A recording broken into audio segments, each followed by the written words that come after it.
Spirit of Texas Bank, Nissan, Slovacek Sausage, and Germania Insurance bring you this clip of the Texas Bucket List.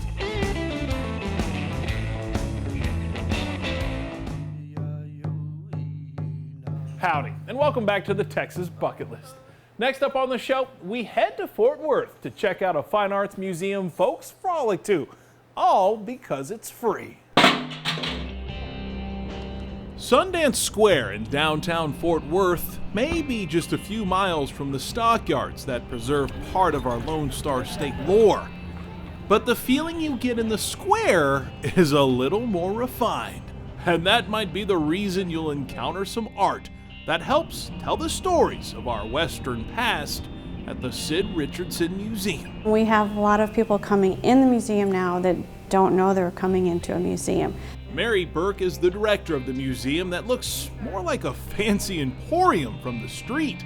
But once you step inside, you'll find yourself in a fine art museum. It is awesome. It really is awesome. This museum houses a whole lot of works of art, many from renowned Western artists Frederick Remington and Charles Russell. We're really lucky here in Fort Worth for a visitor who's interested in the work of Remington and Russell to be able to come here and see all these works on permanent display. The paintings are part of the Sid Richardson Foundation collection.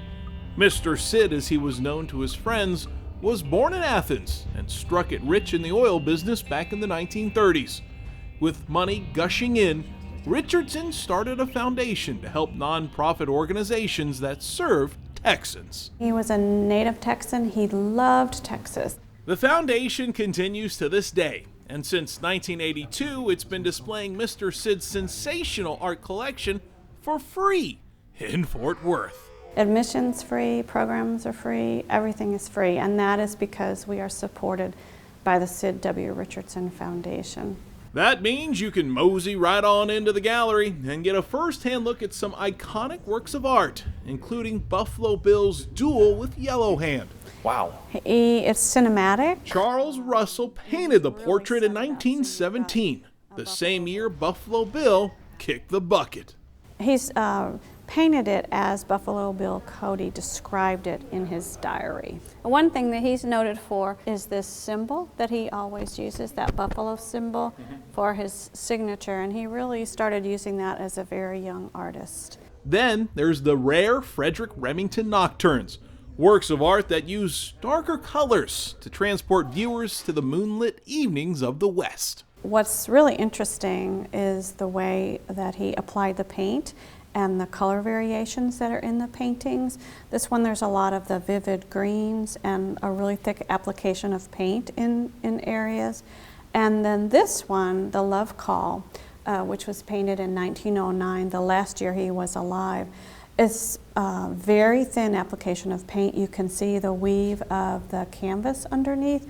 And we know from his diary that this was painted in just one day. When taking the time to appreciate the art, you swear you start to hear what's going on in each frame, and some pieces draw you in. This is a really interesting artist. It's as if the paintings truly do come to life, and you swear you can hear the buffalo stampeding, or even taste the dirt their massive hooves are able to force into the western sky with each strong step. Or the cold winds howling in the face of the luckless hunter. What I like is you can sit here and you can almost hear the Yes, we have great fun with these paintings, well, all of the paintings with young children, exploring that and talking about, well, what would it have sounded like? And we have several docents that either play instruments or sing or teach music lessons. So we will, with young kiddos, we will sing in front of this painting or chant or actually play drums. And so it really brings the painting to life to them.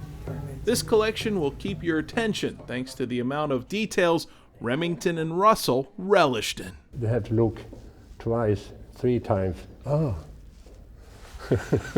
Charlie Russell was really known for having a great sense of humor and for being a great storyteller. So this one is called Utica, and the subtitle is A Quiet Day in Utica. And you can see clearly it is not a quiet day in Utica. So they tin can the dog. If you can see the end of his tail, there's a rope, and there's some tin cans at the bottom of it. And once that rope gets wrapped around the leg of the horse, of course, all havoc breaks out. There's noise from the tin cans, the horses are bucking, his hat is flying, the chickens are squawking, and this is all to the great enjoyment of the townspeople on the side. All those paintings is fantastic. We don't have anything like this in Sweden. So after you cross off the cattle strolling the stockyards of Fort Worth, stop by the Sid Richardson Museum to get a look at what the West was like when the cattle ran free. It's just a wonderful collection in a very intimate setting. It's just a jewel in the heart of Sundance Square. The Texas Bucket List is brought to you by Spirit of Texas Bank, Texans helping Texans. Slovacek Sausage, you'll love our sausage. Germania Insurance, the insurance Texans trust. And Nissan, innovation that excites.